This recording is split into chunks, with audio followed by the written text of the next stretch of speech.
Chilling tales for dark nights.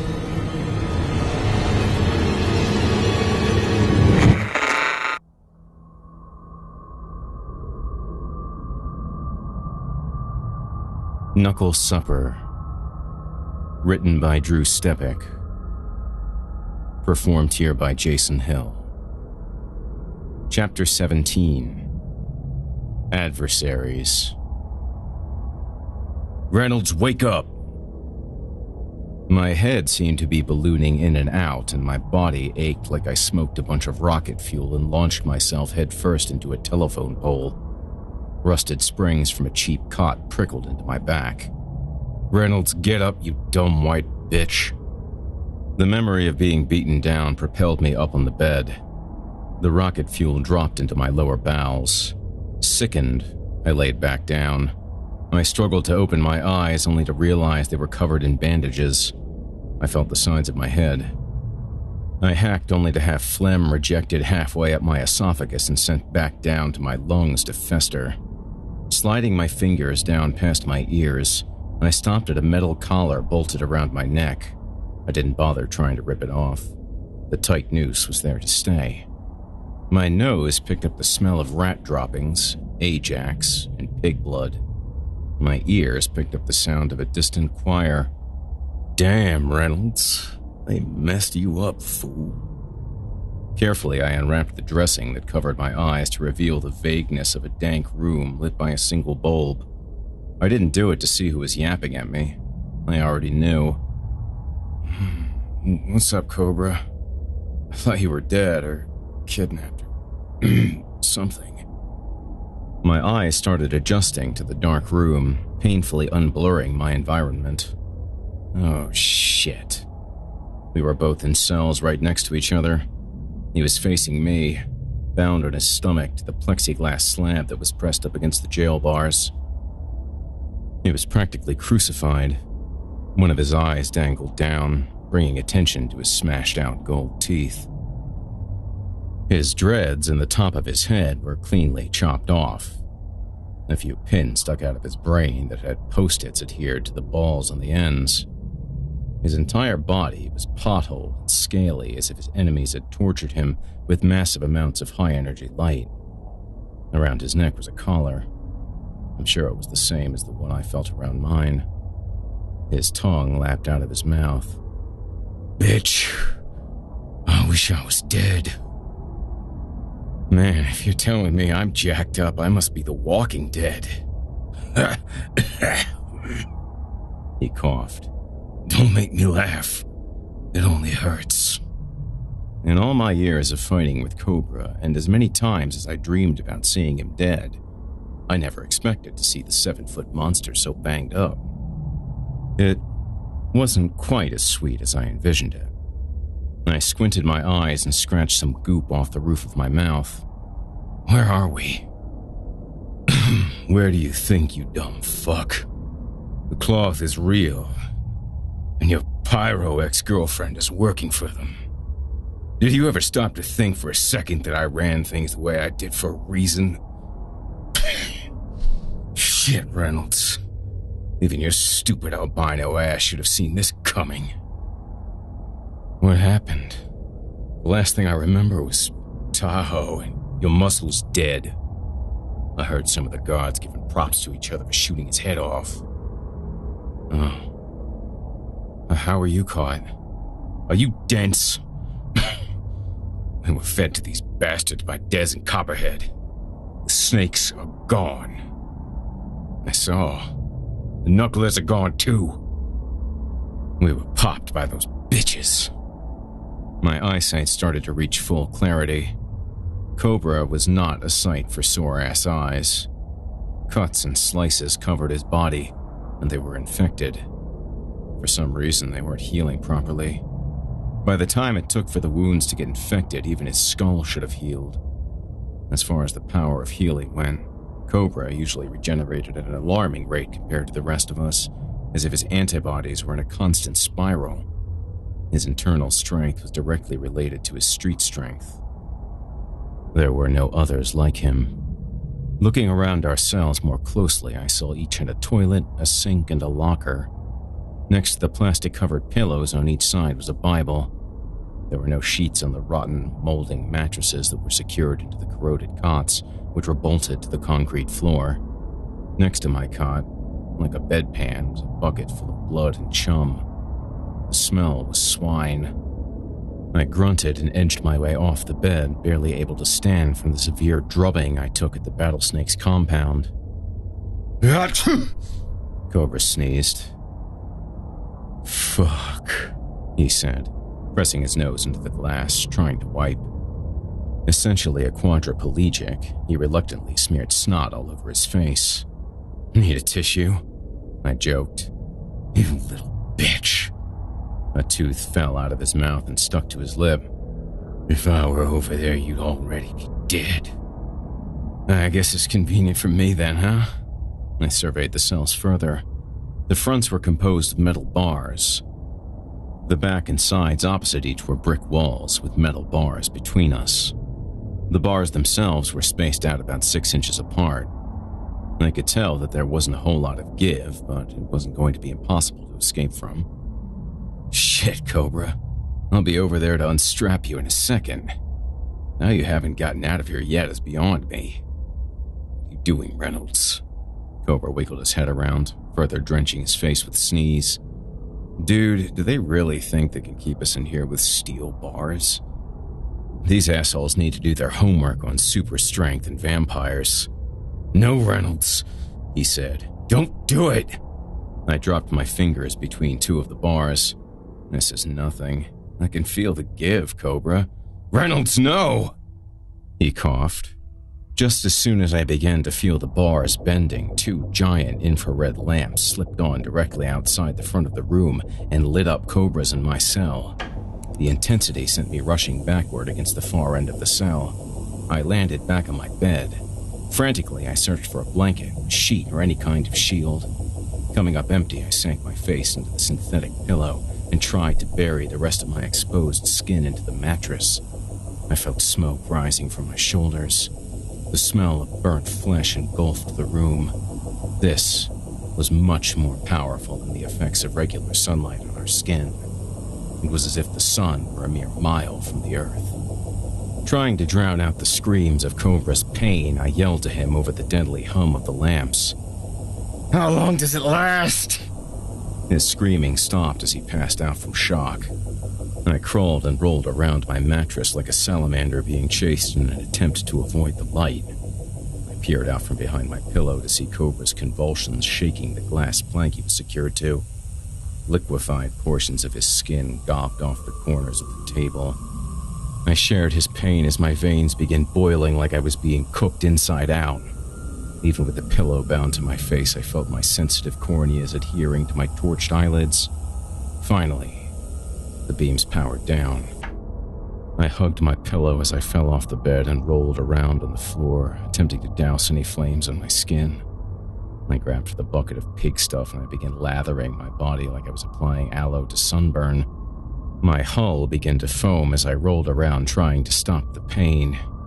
I looked next door to Cobra, whose skin was clumping off his body like he was shedding.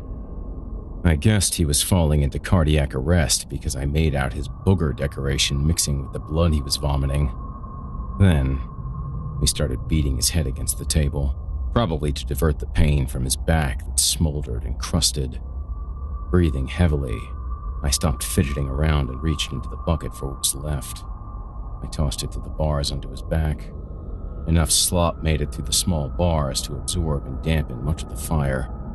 Cobra's erratic breathing mellowed as his spasms slowed. After I was sure the worst was over and the Cobra wasn't dying, I crept under the bed and passed out.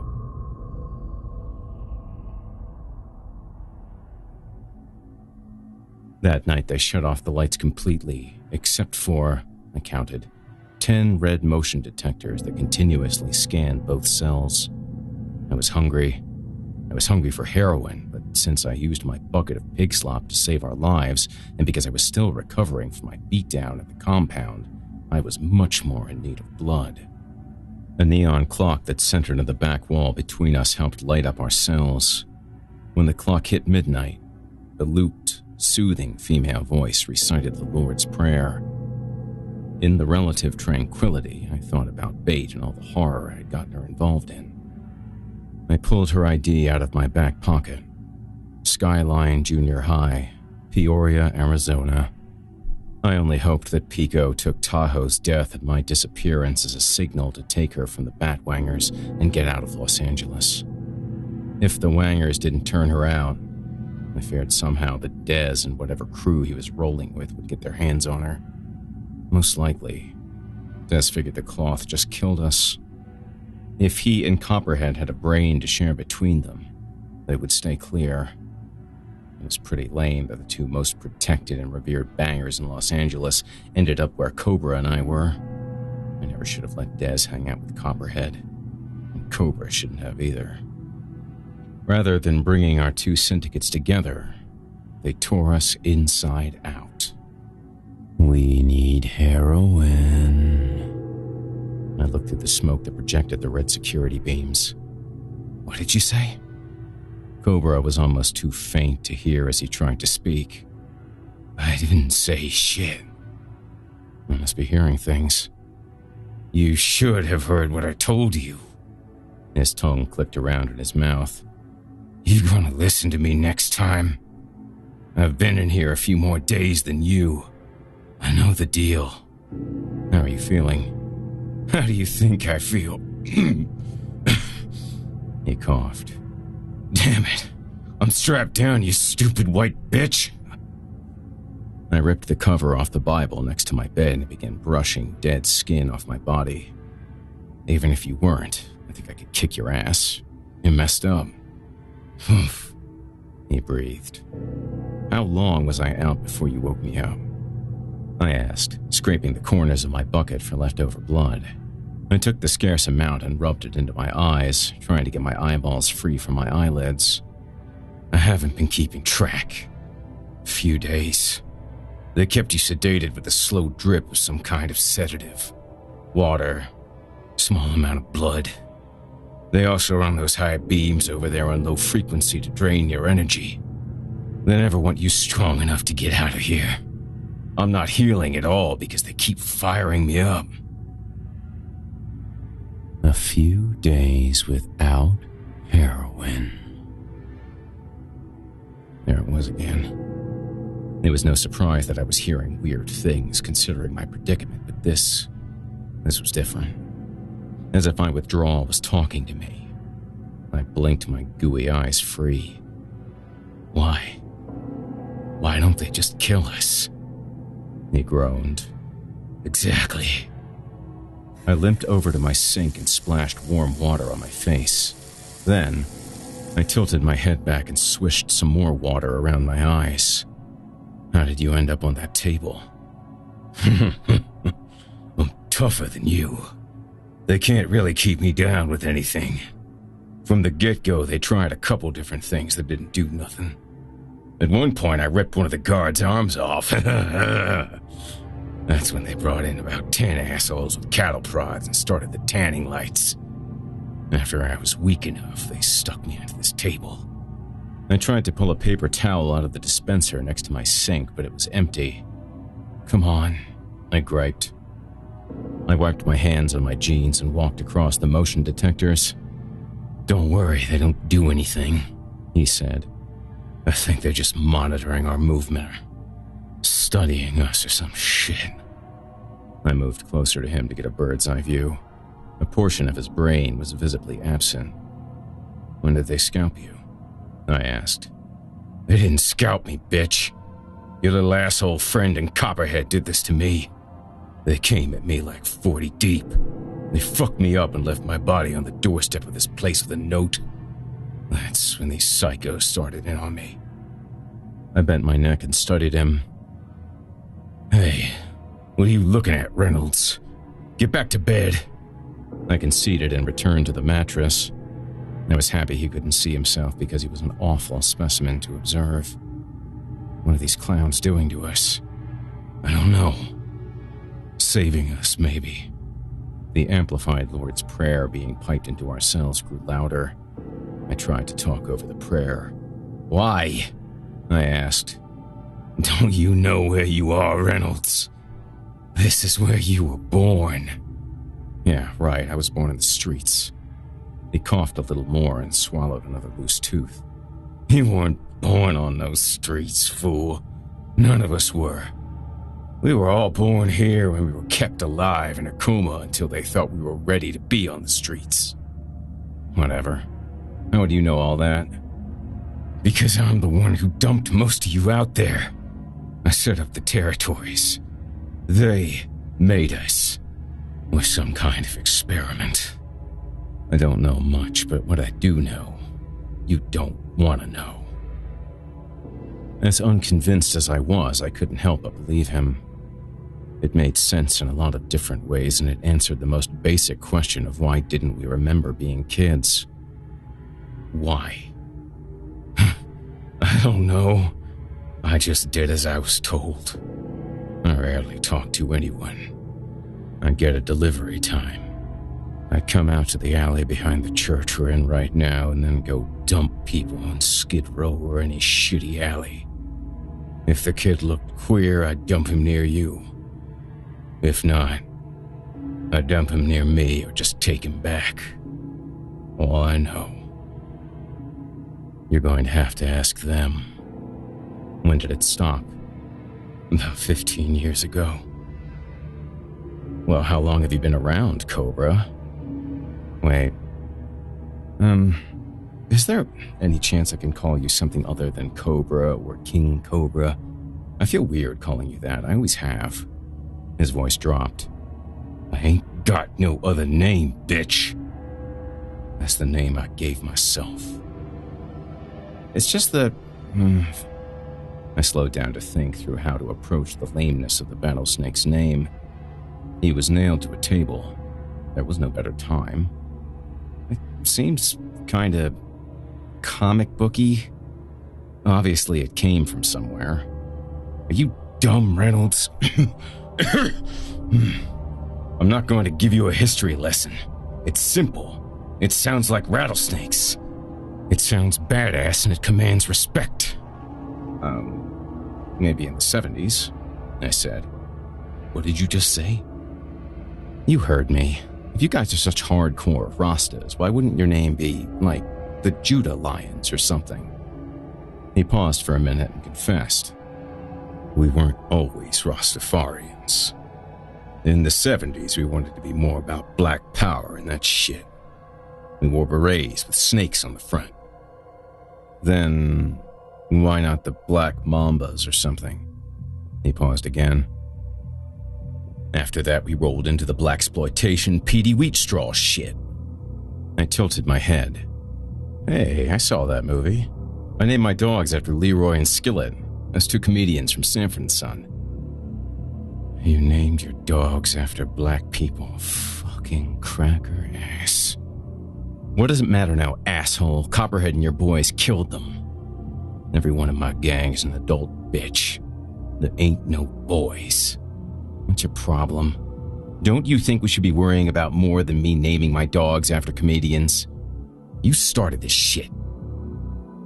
With the Battlesnakes. Deal? The whole thing is so cheesy, dude. You better check yourself, bitch. You're named after a brand of cigarettes, and your gang name reminds me of a bunch of skinny little white assholes jerking off in a circle. What about Herman? What about Herman? What, motherfucker? I pointed at him. You must be out of your goddamn mind, Reynolds. Shut up and try to get some sleep. They're gonna come down here tomorrow to fucking feed us. If we're lucky, they'll tell us what we want to know. Battlesnakes. Weak. He coughed up the tooth he swallowed earlier, but rather than spitting it out, he sucked on it like a throat lozenge.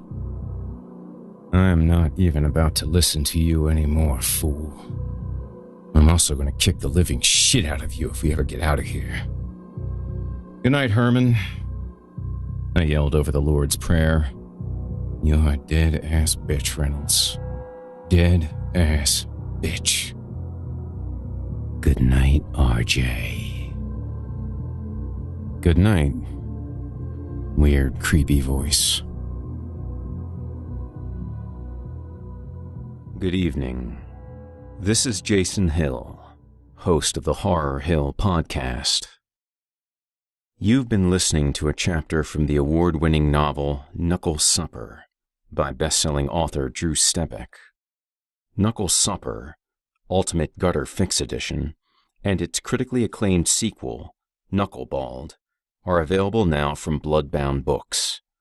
Check out the links in the video description and sticky comments below to pick up a copy today and show your support for indie horror. Also, please consider making a donation to Children of the Night today and help end teen prostitution and human trafficking. Children of the Night is a privately funded non-profit organization established in 1979 with the specific purpose of providing intervention in the lives of children who are sexually exploited and vulnerable to, or involved in, prostitution and pornography. Visit childrenofthenight.org for more information today. From author Drew Stepek and all of us here at Chilling Tales for Dark Nights, thanks for listening and for your support. Chilling Tales for Dark Nights.